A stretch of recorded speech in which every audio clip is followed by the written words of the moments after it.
हाँ जी दोस्तों, very good evening. कैसे हैं आप?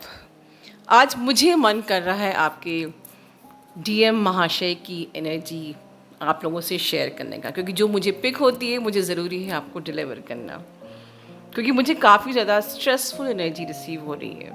हो सकता है कि आप लोग कुछ एनर्जी पिक कर रहे होंगे, तो अगर आप लोग परेशान हो रहे हैं तो पर्पज़ इस वीडियो का यही है कि परेशान मत होइए। एक्चुअली लिटरली इस न्यू मून के बाद ऐसा लग रहा है कि बहुत गंदा वाला कार्मिक उनका रिलीज़ हो रहा है, specially from the third party. तो बहुत गंदा वाला ट्रिगर मिला है। I am sensing the energy ऐसे बहुत ज़्यादा ड्रेन्ड है, बहुत ज़्यादा फ्रस्ट्रेटेड है, बहुत ज़्यादा स्ट्रेस्ड है, परेशान है, क्या क्या बोलूँ। मतलब कुछ फियर भी फील हो रहा है, कुछ अपसेट भी है, कंफ्यूज भी हैं, डाउट भी है कि आप उनको अब एक्सेप्ट करोगे या नहीं करोगे, कहीं आप भूल तो नहीं चुके। क्योंकि थर्ड पार्टी इस प्रकार से उनको जो ट्रिगर दे रही है, या उनके संग कुछ धोखा हुआ है, या उनकी इंसल्ट करी है, या उनको हर्ट करा है, जो भी हुआ है इस बीच, कहीं ना कहीं उनको ये लगता है ऐसा तो नहीं कि उन्होंने आपको खो दिया, या अब वो आपके पास कैसे आए, हिम्मत जुटा नहीं पा रहे हैं आपसे।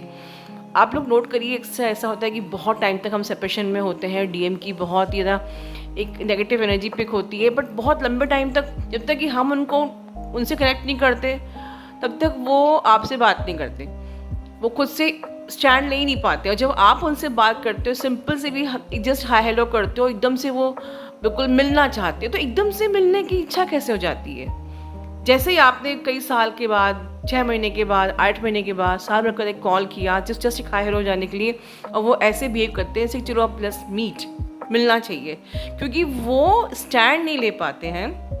पर वो इतने भरे होते हैं, उनको आपकी इतनी एनर्जी चाहिए होती है कि शायद उनको लगता है कि मिले, और थोड़ा सा वो समटाइम्स सेक्सुअली भी ऑपरेट करना चाहते हैं, बिहेव करते हैं किसी प्रकार से। उनको उस तकलीफ़ से, उस पेन से निकलना रहता है, और उनके पास एक यही रास्ता होता है कि यही एक ज़रिया है कि वो अपने उस दर्द से, अपनी उस सफरिंग से, अपने उस पेन से निकल सकते हैं बाहर, जिससे वो गो थ्रू होते हैं। ये डीएम लोग का एक मैंने देखा है स्पेसिफिक, कि ये इतना मिस करते हैं, इतना मिस करते हैं, इतना पॉजिटिव होते हैं आपके लिए, इतना डे ड्रीमिंग करते हैं, आपके पास आना चाहते हैं, सब कुछ ख्वाब देखते हैं, बट स्टैंड ही नहीं ले पाते हैं। ज़्यादातर ये मैट्रिक्स डीएम के साथ होता है। तो इस वक्त जो एनर्जी है कि बहुत ही ज़्यादा सफरिंग की और पेनफुल मिसिंग एनर्जी, लाइक आपसे कनेक्ट करना चाहते हैं। और देखिए, उसके पहले जिस प्रकार से वो अभी न्यू मून पे जो उनको ट्रिगर मिला है, जिस ट्रैप सिचुएशन में वो हैं, उन्हें कुछ समझ में ही नहीं आ रहा, वो फिर से नम्ड आउट हो गए। जैसे कि एक टाइम आता है इन द बिगनिंग कि वो नम्ड आउट हो जाते हैं, जब आपका सेपरेशन का टाइम होता है, उनको समझ में नहीं आता है कि वो आपसे रन क्यों कर रहे हैं। आप लोग, बहुत से लोग पूछते हैं जब डीएम से कि आपने इतने टाइम मुझे कॉल क्यों नहीं किया, तो वो अक्सर ये कहते हैं, उनके पास कोई जवाब ही नहीं होता है कि सेपरेशन के टाइम पे वो आपको कॉल क्यों नहीं करते थे। इसी प्रकार से अभी भी उनको खुद समझ में नहीं आ रहा कि उन्हें अगर इतनी सफरिंग हो रही है, इतना कार्मिक ट्रिगर मिल रहा है, तो उन्हें आपसे कनेक्ट करना चाहिए, ये उनको समझ में नहीं आ पाता। And they have no authentic reason कि वो इतने परेशान है तो वो आपसे कनेक्ट क्यों नहीं करते, उनको समझ में ही नहीं आता। तो ओवरऑल वो अपने ही अंदर चीज़ों को, क्योंकि वो डीएम है, वो लॉजिकल है, वो अपने ही अंदर चीज़ों को सॉर्ट आउट करना चाहते हैं, वो कोडिपेंडेंट है ही नहीं। तो हमको लगता है कि हमें तकलीफ हो रही तो हम डीएम से बात करें, एनर्जी ले लें और अपनी कोडिपेंडेंसी को हील करें, पर वो ऐसे नहीं होते हैं। उनको अपने आप ही प्रॉब्लम आई है तो खुद सॉल्व करना, चाहे उनसे सॉल्व करते, बन रही है, नहीं बन रही है, नहीं बन रही है, तो पूरी ज़िंदगी ऐसे ही बिता लेंगे, लेकिन वो स्टैंड नहीं ले पाते हैं, बहुत मुश्किल से स्टैंड लेते हैं। क्योंकि इस प्रकार से फियर होता है कार्मिक का भी, उनकी अपनी मिस्टेक्स का भी जो उन्होंने आपके साथ किया है, और ये भी फियर होता है कि आप किस प्रकार से रिएक्ट करोगे। ठीक है, तो इससे बेटर है कि हम बस ज़िंदगी को ऐसे ही काट लें। ज़्यादातर डीएम की सोच ऐसी होती है, बट इस वक्त जो एनर्जी है, ये जो डीएम इस प्रकार से गुजर रहे हैं, बिल्कुल इनकी जो सिचुएशन है ये बिल्कुल ठीक होएगी। क्योंकि जब डिवाइनली ऑर्केस्ट्रेटेड जर्नी है, तो ऐसा नहीं कि ये पूरी ज़िंदगी ऐसे ही काट देंगे। They are practising the balancing, they are transforming. बिल्कुल थर्ड पार्टी के साथ जो भी अभी भी डाउट चल रहा है, चीज़ें बाकी हैं क्लियर करने के लिए, वो क्लियर करके बिल्कुल आपके पास आएंगे भी, यूनियन भी होगा, मैसेजेस भी आएंगे, कमिटमेंट भी देंगे, और बिल्कुल कमिटमेंट देंगे ही देंगे, क्योंकि यूनियन तो होगा ही। तो कहते हैं ना कि अंत भला तो सब भला, तो वो अंत ज़रूर आएगा जब सब कुछ भला होने वाला है। बट आपकी ये जो चैनलिंग को बोलते बोलते मुझे ऐसा लग रहा है कि मैं आपको एक्चुअली में डीएम की अवेकनिंग की कहानी सुनाऊं कि एक नॉर्मली एक डीएम की अवेकनिंग किस प्रकार से होती है। इस चैनल पे 19 से वीडियो बना रही हूँ, अब तक डीएफ से जुड़े हर एक क्वेश्चन का जवाब, अगर आप 1.9 के वीडियोस में देखोगे तो आपके हर सवाल का जवाब इस चैनल पे है। काफ़ी कुछ डीएम के बारे में भी है, पर आज मुझे मन कर रहा है एक बार फिर से आपके डीएम की इस प्रकार से एनर्जी पिक हो रही है, इतनी ज़्यादा पेनफुल, स्ट्रेसफुल, ट्रिगर्ड एनर्जी, इतनी ज़्यादा फ्रस्ट्रेटेड एनर्जी, कि मन कर रहा है कि इनकी कहानी सुनाओ कि इनकी अवेकनिंग बस कुछ ऐसे ही होती है। जानना चाहते हैं आप लोग? लिखिए नीचे कि हाँ, हम जानना चाहते हैं कि आपके डीएम महाशय की अवेकनिंग कैसे होती है। तो चलिए ये कहानी सुनते हैं आज।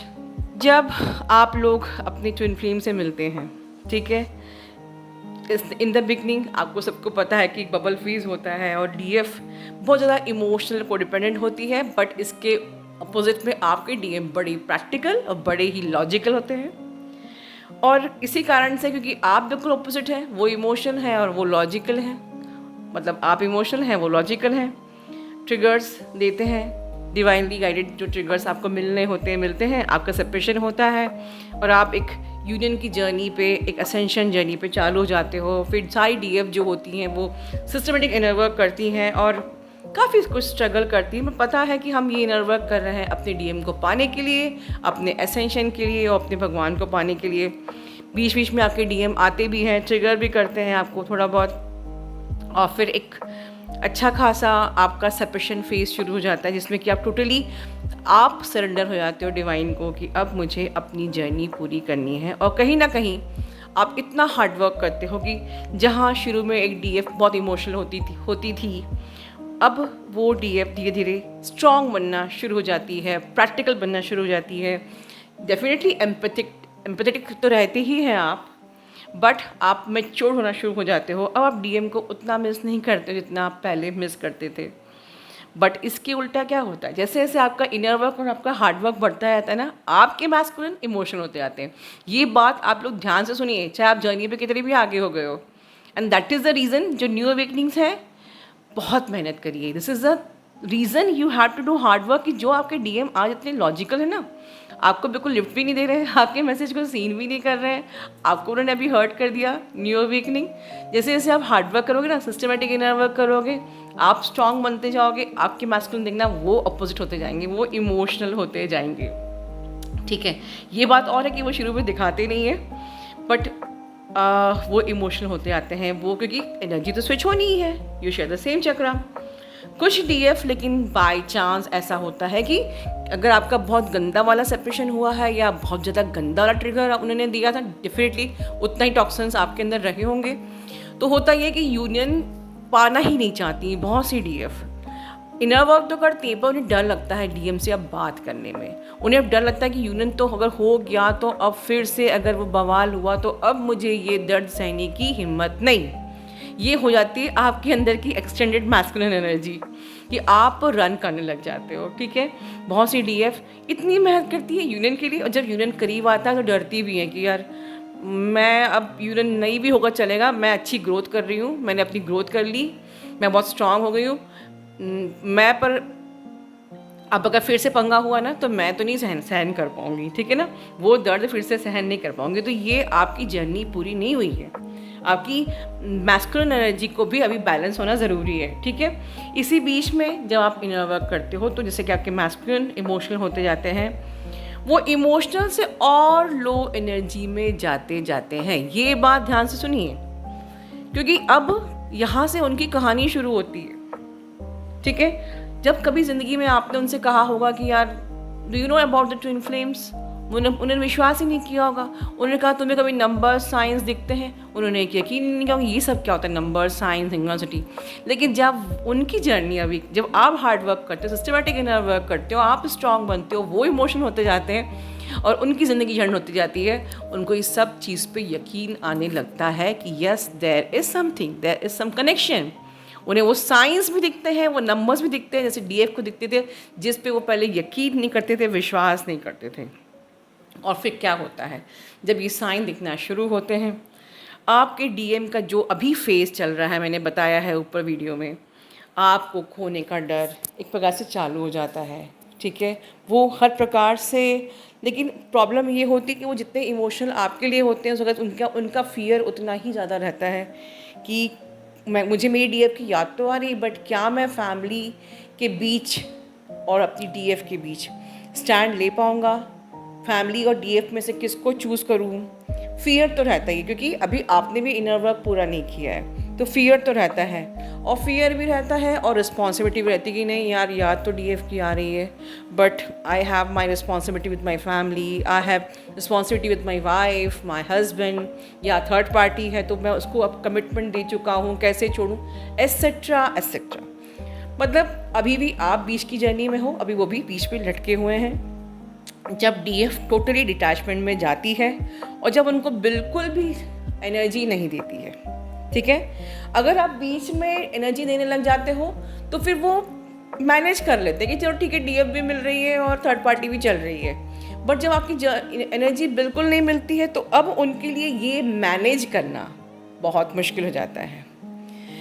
जहाँ वो अपनी फैमिली पे फोकस हैं, अपने काम पे फोकस हैं, थर्ड पार्टी पे फोकस रहते हैं, अगर आपने अपना डिस्टेंस बना लिया तो उनके लिए अब ये फोकस पूरा डिसबैलेंस हो जाता है और अब उनको एक बार फिर फियर होता है अपनी डीएफ को खोने का। And that is the reason आपसे कहा जाता है कि थोड़ा सा डिटैचमेंट प्रैक्टिस कीजिए। एकदम से डीएम का कॉल आया मुझे मिलना है तो मिलने मत चले जाइए, या मिल भी रहे हैं तो इंटीमेसी मत कीजिए, और करने का मन भी हो तो ये वन ऑन वन डिपेंड करता है कि आपकी सिचुएशन कैसी है। यहाँ पर इस प्लेटफॉर्म पे किसी को भी एक रूल नहीं चलता है कि नहीं आपको नहीं मिलना चाहिए या आपको इंटीमेट नहीं होना चाहिए। दिस डिपेंड्स अपॉन कि आपकी जर्नी पे आप कितने स्टेबल हो, वो कितने स्टेबल हैं, या किस प्रकार से आपकी स्टोरी है, ठीक है। समटाइम्स कभी कभी वो लोग डीएफ के पास in the mid of the journey इसलिए भी नहीं आते हैं क्योंकि सेम फियर जैसे आपको रहता है, जिन डीएफ को ये फियर रहता है कि यार अगर मैं फिर से यूनियन हुआ और मैं फिर से अगर वही पंगे हो गए और फिर से मैं इतनी मुश्किल से ये सबसे बाहर निकली हूँ वापस, मैं अब वो सब सहन नहीं कर पाऊँगी। तो सिमिलरली आपके डीएम भी ये सोचते हैं उस टाइम पे कि अगर फिर से डीएफ आ गई और मैंने उसको चूज़ कर लिया और अगर मैं अपनी फैमिली और डीएफ के बीच बैलेंस नहीं कर पाया तो फिर मैं डिसबैलेंस हो जाऊँगा, फिर से मुझे भी बैक से नई शुरुआत करनी पड़ेगी, फिर से खुद को कंट्रोल करना पड़ेगा। क्योंकि शुरुआत में जब डीएफ का सेपरेशन होता है तो ऐसा नहीं है कि सिर्फ दर्द आपको होता है, आपके मैस्कुलिन को भी होता है, क्योंकि वो आपके इतने ज़्यादा इंटेंस पुल से इतने फियर में आ जाते हैं, मिस तो करते हैं बट आपसे इतना घबरा जाते हैं क्योंकि वो कमिटमेंट इतना बिगनिंग दे नहीं सकते। यूनिवर्स ने उनका स्विच बंद किया हुआ है, वो कमिटमेंट दे नहीं पाएंगे। तो आपकी इतनी इंटेंस एनर्जी और इतना ज़्यादा डीप सच्चा प्यार उनको डरा देता है कि भाई यार इतनी ऑनेस्ट लड़की को मैं उस लेवल का कमिटमेंट दे ही नहीं सकता, and that is the fear, और वो रन करते हैं लेकिन मिस ज़रूर करते हैं आपको। और जब आप इनर वर्क करते हो और बीच में जब उनको आपकी याद आती है तो वो फिर घबराते हैं कि भाई अगर मैं इसके प्यार में फिर पड़ गया और फिर मैं फैमिली और इसके बीच में बैलेंस नहीं कर पाया तो क्या होगा। तो अगेन आपने फियर किया तो वो भी आपके फियर को मिरर करेंगे। तो डीएफ को सिर्फ अपनी हीलिंग पे फोकस करना चाहिए, आउटकम पे नहीं। आउटकम को बिल्कुल डिवाइन पे सरेंडर करना चाहिए। जब आप आउटकम को डिवाइन पे सरेंडर करते हो तो क्या होता है, आपकी या आपके डीएम की यहाँ से अवेकनिंग चालू होती है। कहीं ना कहीं उनको अभी मिड में आप लोगों ने खुद शेयर किया था कि कई कई डीएम को बहुत सारे हेल्थ इश्यूज शुरू हो जाते हैं, वो काफ़ी स्ट्रेस पे रहने लगते हैं, उनको कुछ जाना अनजाना स्ट्रेस सा रहता है, जैसे कि वो बड़े कंफ्यूज हैं, कोई एक सेटिस्फैक्शन नहीं है लाइफ में। सब कुछ है, पैसा है, सब कुछ है, थर्ड पार्टी भी है, फिर भी खुश नहीं है, कुछ कमी है वो फील होना शुरू होती है। हेडेक्स चालू होते हैं, हार्ट रेट उनकी बढ़ जाती है, ब्लड प्रेशर की प्रॉब्लम हो जाती है, कभी कभी कुंडलिनी असंशन भी हो जाती है, कभी कभी उनको नींद की डिसऑर्डर हो जाता है, स्लीप डिसऑर्डर भी हो जाता है। और डीएफ का जो अट्रैक्शन इस कदर बढ़ जाता है जब आप अच्छे से इनर वर्क करते हो, जब आप फोकस होके अपनी हीलिंग करते हो, आपके लिए जो अट्रैक्शन है वो इतना कई गुना बढ़ जाता है। फियर तो रहता है कि भाई अगर वो आपके पास आ गए और फिर कमिटमेंट नहीं दे पाए तो फिर आप कैसे उनसे रिएक्ट करोगे, या पता नहीं अभी आप उनको शायद भूल चुके होगे। लेकिन ओवरऑल बहुत सारी ओवर थिंकिंग जैसे आप करते हो वो भी करते हैं, और उनकी इतनी ज़्यादा स्टक एनर्जी इकट्ठी हो जाती है कि आप समटाइम्स अपने डीएम की ऐसे ही पेनफुल स्टक एनर्जी रिसीव करते हैं, जैसे कि मैं इस वक्त आज की चैनलिंग में ऊपर बता रही हूँ। ओवरऑल जब वो ऐसे स्टक होते हैं तो बिल्कुल वो खुद से प्रयास करते हैं बाहर निकलने का, क्योंकि डीएम हमेशा इंडिपेंडेंट होते हैं। वो सेल्फ लव भी प्रैक्टिस करते हैं, उन्हें पता नहीं होता है सेल्फ लव, पर वो प्रैक्टिस करते हैं, वो उस ट्रिगर से बाहर निकलने का पूरा प्रयास करते हैं। आपके लिए पॉजिटिव भी होते हैं, मिसिंग एनर्जी भी रखते हैं, आपके डे ड्रीमिंग भी करते हैं।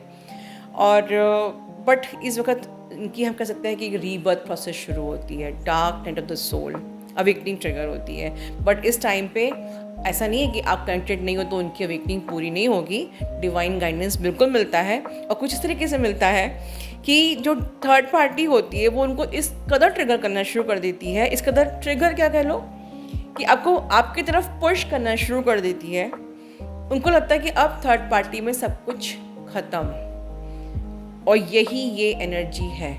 इस वक्त आपके डीएम इसी चीज़ से गुजर रहे हैं कि थर्ड पार्टी में सब कुछ ख़त्म। उन्हें ये फील होता है कि अब हर प्रकार से उन्होंने थर्ड पार्टी को भी खो दिया और आपको भी खो दिया। और फिर थर्ड पार्टी को तो मिस नहीं करते हैं, बट उनको ये लगता है कि अब आपको भी खो दिया, क्योंकि वो कांटेक्ट तो कर नहीं पाते हैं। ये तो आपको पता है कि पता नहीं क्यों कांटेक्ट नहीं कर पाते, उनका माइंड नम्ड आउट रहता है। लेकिन इस कदर मिस करते हैं, इस कदर वो लोनली फील करते हैं, और उनके साथ में लेसन्स चलते रहते हैं जब तक पूरे लेसन्स उनके वो सीखते नहीं हैं, आपके पास वो नहीं आते। And that is the reason कि जब तक उनके सारे लेसन्स पूरे वो सीखते नहीं हैं वो स्टैंड नहीं ले पाते हैं। ठीक है, इसी बीच में अगर डीएफ बार बार कनेक्ट नहीं करती है वो अपनी जर्नी पे और ज़्यादा स्ट्रॉन्ग बन जाती है। ठीक है,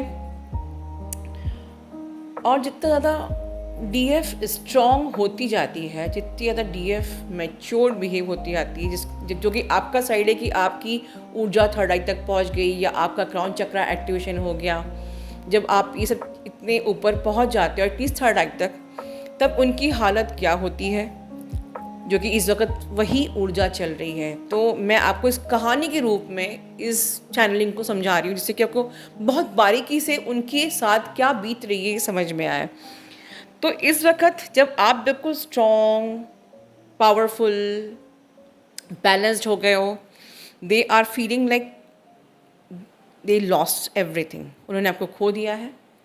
बहुत ही ज़्यादा सूनापन लगता है उनको, अपनी ज़िंदगी में बहुत निराशा लगती है, बहुत ही खालीपन, अकेलापन, और आपको खो जाने की एकाएक डर उनको फील होता है, बहुत हेल्पलेस फील होता है, उनका माइंड कंफ्यूज, दिमाग बिल्कुल काम नहीं करता है। एक प्रकार से खुद में ही खोए हुए रहते हैं, तड़पते भी हैं। ठीक है, तरसते भी हैं आपके लिए, डरते भी हैं कि क्या मैंने क्यों, एक फॉरगिवनेस भी होती है कि क्यों मैंने डीएफ को हर्ट किया था, इंसल्ट किया था। ठीक है, तो ये सब जो एनर्जी इस वक्त आपके डीएम की है, जिन लोग अभी कांटेक्ट में नहीं है उनकी ये एनर्जी है, और ये बिल्कुल उस स्टेज पे पहुंच गए हैं कि जहाँ जैसे ही डिवाइन का उनको सिग्नल मिलेगा, डिवाइन स्विच ऑन करेंगे। कब स्विच ऑन करेंगे, मैंने ऊपर बताया है, जब उनके लेसन्स वो पूरे सीख लेंगे। देखिए, ये हालात पे आप लोग बहुत डरते हो, बिल्कुल डरना नहीं है, बस बहुत हद तक मेरे डीएम की बहुत बुरी हालत है, होने दीजिए। ये क्या आपकी हालात नहीं थे क्या? ऐसे निराश हैं, परेशान हैं, अपसेट हैं, कंफ्यूज हैं, बुझे से रहते हैं, खोए से रहते हैं, अकेले रहते हैं, फ्रेंड्स को छोड़ दिया। ठीक है, काम में मन नहीं लग रहा है, फोकस नहीं है फैमिली के ऊपर। क्यों? फोकस होना चाहिए। उस जिस फैमिली के कारण से उन्होंने आपको छोड़ा था, आज उसी फैमिली में मन नहीं लग रहा है उनको। हो सकता है जिस जॉब के लिए आपको छोड़ा था उस जॉब में अब उनका मन नहीं लग रहा है। ये यहीं तक उनको पहुंचना था, यहीं तक उनकी यात्रा है, जहाँ से जब वो सारे लेसन सीख लेते हैं, वो आपकी इम्पोर्टेंस समझ लेते हैं, आपकी कदर करना समझ जाते हैं। और ये उन डीएफ के लिए होता है जो बहुत ही रिलीजियसली अपनी जर्नी पूरी करती है। ये नहीं कि बीच में जाके इंटीमेट होके आ गए, ठीक है। तब जाके डिवाइन उनका स्विच ऑन करते हैं और मैसेजेस आते हैं, कमिटमेंट्स आते हैं, रियूनियन होते हैं। एक बात और कि अगर किसी डीएफ ने बहुत इनर वर्क किया और डीएम मैट्रिक्स थे, उन्होंने स्टैंड लेने में बहुत देरी कर दी, और बाय चांस अगर डीएफ ने मैरिज भी कर ली, तब भी ऐसा नहीं है कि अब उनको आपकी यादें नहीं आएंगी। वो पूरी ज़िंदगी, ये रिश्ता ही ट्विन फ्लेम का ऐसा है कि चाहे आपकी मैरिज हो जाए चाहे उनकी मैरिज हो जाए, वो पूरी ज़िंदगी आपके बगैर नहीं रह सकते। That is the truth of the twin flame. चाहे फिर वो दोस्ती के ही रूप में रखेंगे, पर आप उनकी हमेशा हाईएस्ट प्रायोरिटी रहेंगे। वो आपकी एनर्जी के बगैर सर्वाइव ही नहीं कर सकते हैं। फिर ज़रूर ये है कि एक दोस्ती का रिश्ता कायम करके रखना पड़ता है, जैसे कि हमारी शादी हो गई है या जो ऑलरेडी मैरिड ट्विन फ्लेम्स हैं, बट ये कनेक्शन 5D में बिल्कुल वैसा ही सात्विक है as if it is a cosmic marriage, and it is a cosmic marriage, right. तो अभी डीएफ के लिए इतनी टिप है कि आप अपने आप पे काम करते रहिए। डिवाइन इंटरवेंशन बिल्कुल होने वाला है, चल रहा है, होगा। आपकी डिवाइन मैस्कुलिन बिल्कुल लौटेंगे, यूनियन भी होगा, मैसेजेस भी आएंगे, कमिटमेंट्स भी होंगे, सब कुछ होगा। बस आपको सिर्फ पेशेंस रखना है और अपना ध्यान रखना है। Love you all, God bless you all.